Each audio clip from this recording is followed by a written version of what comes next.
And in every province, whithersoever the king's commandment and his decree came, there was great mourning among the Jews, and fasting, and weeping, and wailing, and many lay in sackcloth and ashes. Esther 4:3.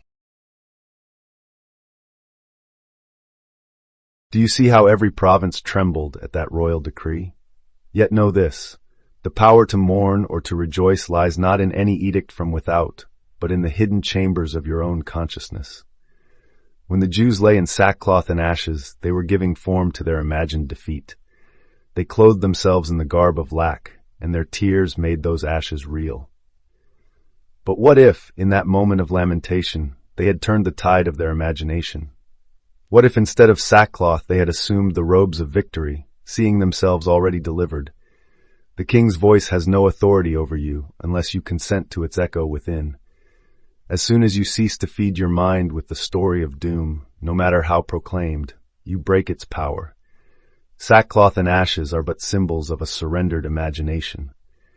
Change the symbol within. Imagine a feast of joy, a mantle of gladness wrapped around your heart. Celebrate in the inner court, knowing that every decree you accept in feeling becomes your external fact. Fast from believing the evidence of your senses. Feast instead on the invisible reality of your desire fulfilled. Thus the Jewish fast need not condemn you to despair. Let it awaken you to the law. You are the creator of states. Be the deliverer you await. Drape your soul in confident assumption. Whisper within, I am free, I am vindicated. Persist in that unseen state. The walls of resistance will yield, the decree will be reversed, and you will stand clothed not in ashes, but in light. In this way, every mourning can be transmuted into a song. For the kingdom waits not outside, but within you, and every word of Scripture speaks of your own creative power. Assume it now and know the truth. There is no fiction. Esther 4:3 paints a collective inner landscape. Deep mourning, fasting, weeping, wailing, sackcloth, and ashes. Symbolically, these are not merely external rites, but mirror states of consciousness. Mourning and tears reflect grief-laden imaginal patterns. Fasting and sackcloth point to self-negation and inner belief that sustenance and joy are cut off. Ashes represent humility or abasement, a mindset convinced of failure or oppression. Every external decree, coming to the provinces, first arises in imagination.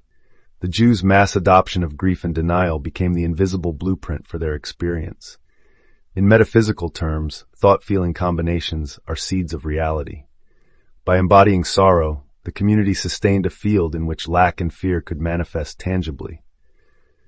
This is not punishment from without, but consequence from within.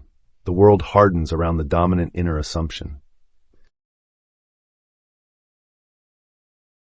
Buried within this passage is the revelation that humans, like these Jews, wield sovereign creative power through imagination. The moment they recognize that their mourning is self-generated, they also see its reverse.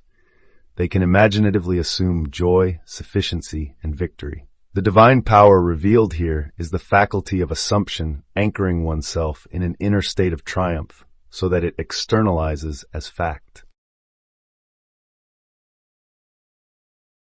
Begin by gently noticing whenever you slip into that sackcloth and ashes state of mind, where thoughts of lack or grief begin to take hold. Then deliberately choose a different assumption.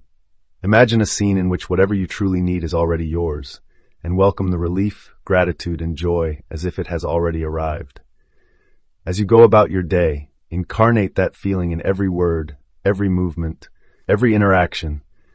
Carry the inner conviction of fulfillment like a guiding light.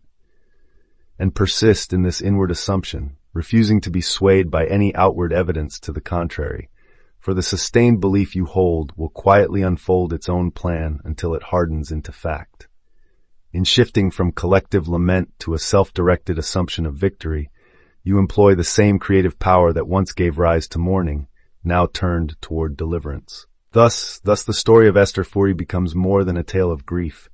It becomes a living manual for conscious creation, a reminder that our deepest inner acts shape the very fabric of our lives.